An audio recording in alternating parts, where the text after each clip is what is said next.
In this video, we're gonna take a pretty trashed hood and we're gonna run it through 4 different methods to increase shine. We're gonna do just a regular wax, an all-in-one. We're gonna do a 1-step polish, and then we're gonna do a 2-step polish on 4 different parts so we can compare and see which one's gonna be the best results, as well as we're gonna talk about when you should offer what, how you should communicate to your customer, and so much more in this video about polishing and the different methods and different results that you'll get.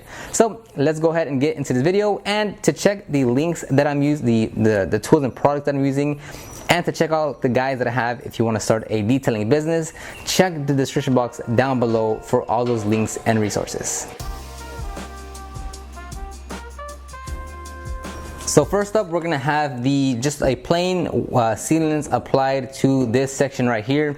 I'm just gonna apply it by a towel, no big deal. This is Wolfgang's Deep Gloss Paint Sealant. Just as basic as it gets. Kind of put a little bit here, dab it around there, and just kind of apply it evenly. I should have just got the applicator pad, but I was too lazy to go out and get it, so I'm just using a towel now. And here, I mean, you're not gonna get much out of this. I mean, it's like, you know, because we're in a garage, not the best lighting compared to the sun, you know, you're not gonna see much of a difference. But in reality, like outside, once actually taken out and like it's just, you know, you wax the whole, or you know, protect the whole thing with a sealant or a wax, it actually will have a difference. Like you will see it, especially since you just clayed it, there will be a difference between unclayed, unfinished, or unwaxed, or unprotected paint versus a clayed, protected paint. Even if it's just a wax or a sealant on a very beat up condition, there still will be a difference. So just gonna give it a little bit of time there, and then we're gonna buff off, and we'll show the results at the end of the video. Yeah, you can clearly feel the difference at least, so that's good. It's very slick, but you know what wax doesn't give you a slick finish once applied. Next, we're gonna go with the Grits Garage Orange 5.5 inch pad with Meguiar's D151. This is their all-in-one. So here on this next one, we're gonna do the all-in-one, which it has a little bit of cutting ability, but it's also gonna leave a layer of protection behind. So if you wanted to try this option to where maybe it's a budget customer, they don't wanna spend that much money, but they wanna take it a bit further than a wash and wax, but not spend a enormous amount of money on getting it fully corrected and take, you know, 8, 10, 12, 14 hours to do the vehicle, this is a great option because, you know, this might take just 2, 3, 4 hours to complete as opposed to correction, but they still get great results. It's still much more significant increase than the wax, and it's not that expensive. So kind of a win-win situation for all. So let's just work this in. It's on speed setting, and let's put it on 4.5. That's fine. Dab it around. I didn't put much on there, and just work it in.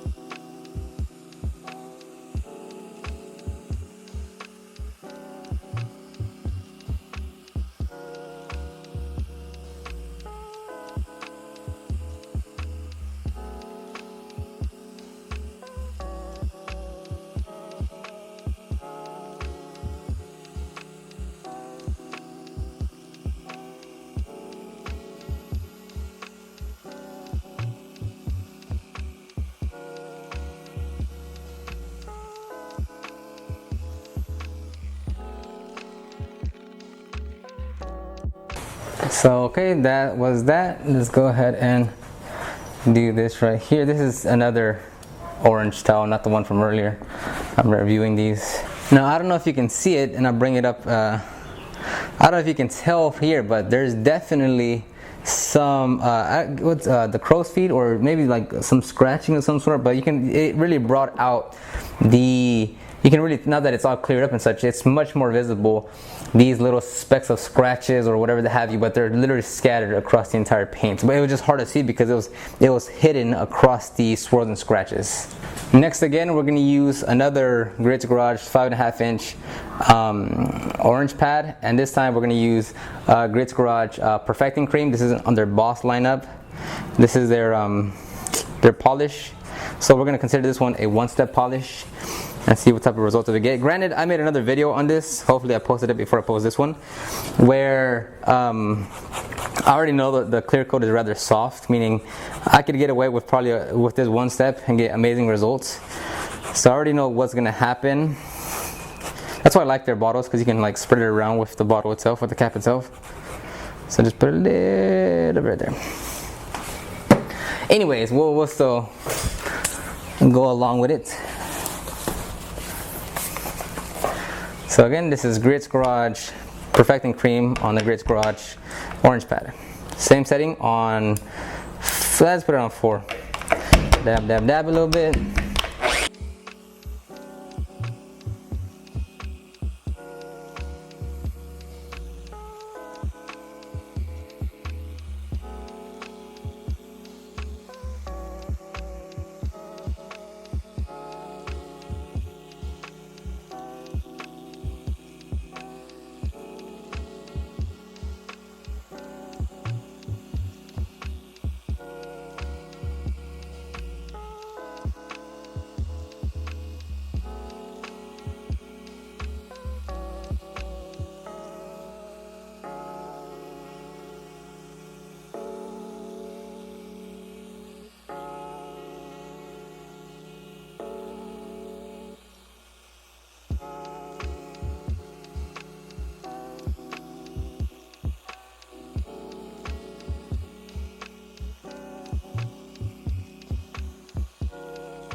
Okay, there we go. I put a little too much product on that, but it's all good.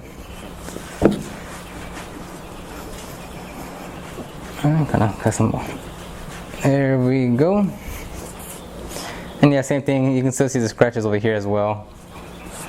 Next we have the Oberk cutting disc, microfiber cutting disc, with the Gritz Garage fast correction cream. So this is again in the Boss line system. And I'm definitely not going to put much in here because it's such a small panel, and I already know the clear coat's kind of soft, so I don't need to go overboard at all. I will say though, the fast correcting cream from Gritz smells fantastic. Always a joy to work with it due to the great scent of it. So let's go ahead and spread it on here. Here's same setting on 4, and I'm putting medium to light pressure on all of these. Just because I know it's a soft clear coat, so I don't need to go too crazy with it. Dab, dab, dab, dab.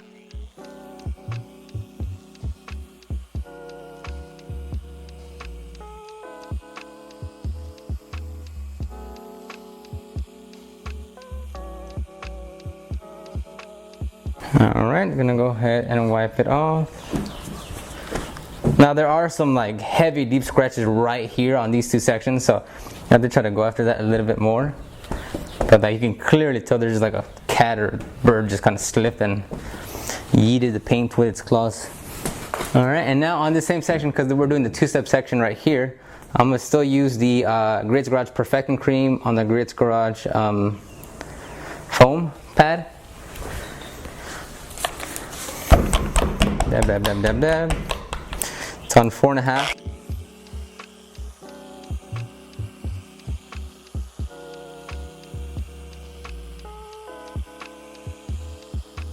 And the two-step is complete on this small section right here. And I'm using the same towel across all these because I don't really see a need to use a different towel on these small sections for this just small little demo right here.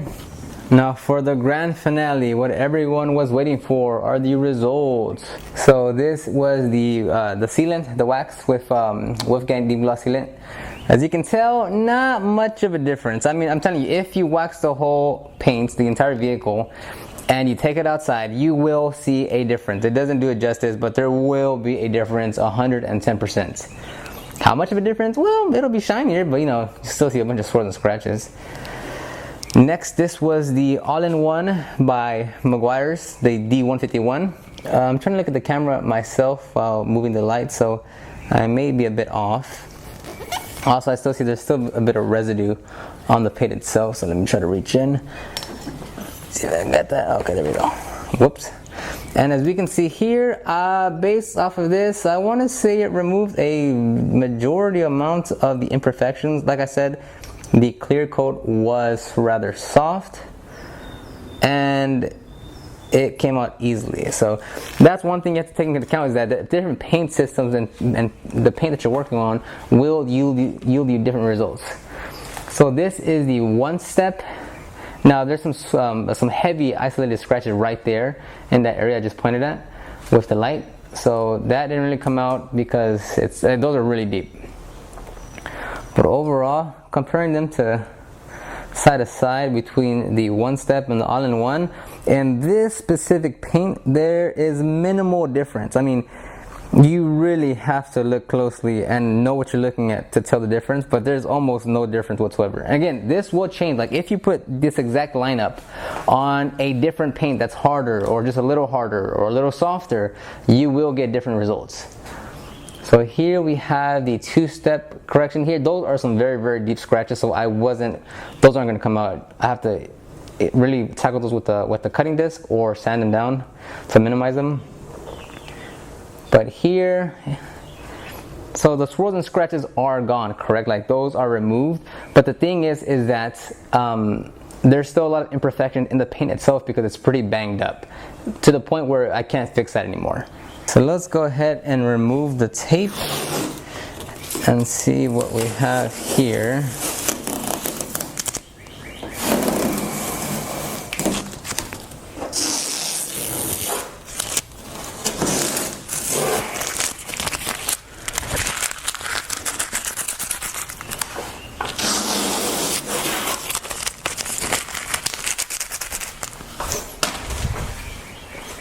And if you can see that, you can still see the huge improvement overall though, of course.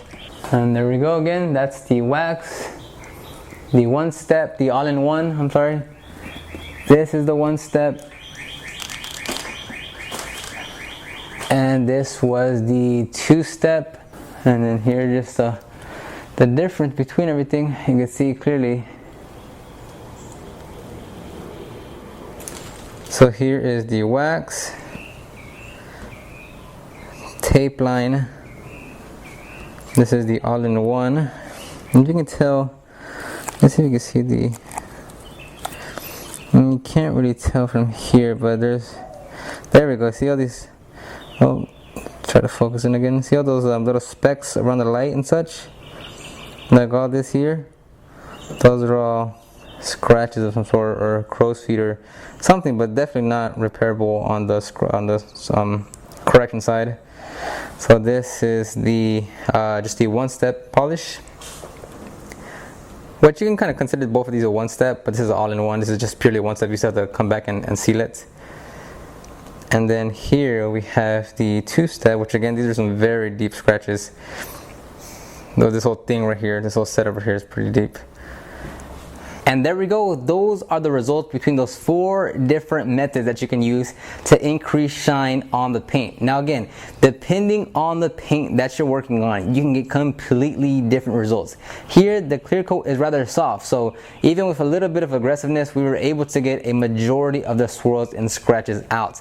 On a vehicle that has just mildly harder clear coat or much thicker, harder clear coat, those results will not be the same on that type of paint system. So it's hard to like try to find a video where it's going to be like, well, I have this 2017 Subaru STI and you know what's exact, you know, I have the color blue and I want to look at someone that does that exact color. Well, it's not going to happen. Like you have to just be able to say, I have, you know, XYZ tools and products, and let me see if using an aggressive pad with a polish or a polish with an aggressive compound or lower, more down pressure, slower working times, plenty of variables to play with. So it's not like you can just go and look at one video and be like, that's exactly what I need.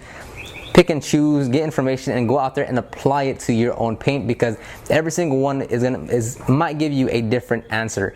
So this is great for comparison in terms of, well, not specifically this one, because I mean with this one, if this was a customer, then there's no reason to do a two-step correction, because a one-step polish and even an all-in-one gets you similar results, and the all-in-one is just a quick pass and then you're done, because it's already leaving that layer of protection. So with something like that, like, you know, that's where you want to weigh your options and what you offer in your business, and say, you know, a two-step correction for this would be, you know, $800, but, you know, an all-in-one is gonna be, you know, $300, but it almost gets you the same result. So it is also, you know, to you, it's fair to be like, let me test the panels out, let me see what's the best process, because again, like, another vehicle the same size, but the all-in-one and the one-step polish can do absolutely nothing to the paint, and you need to go with a heavy two-step correction to get the same results as here. So it's just gonna depend on the vehicle, on the customer's budget, and, you know, just develop a game plan to tackle it. And it's about setting the right expectations, right? Like, you don't want to say, hey, I'm going to polish your vehicle with an all-in-one, which is more of paint enhancement, and they think they're going to have, you know, 80% of the swords and scratches removed. Like, you have to set up the expectations correctly to where you know what you're offering and the customer knows what they're going to get out of that service, because then when you have misalignment in expectations, you're not communicating properly, then that's where the real headaches and problems arise. But that's going to wrap up this video. If you have any comments, questions, concerns, leave those in the comment section down below. And while you're down there, go ahead and check the description box for any links, guides to all those resources that I have. Other than that, I will see you on the next video.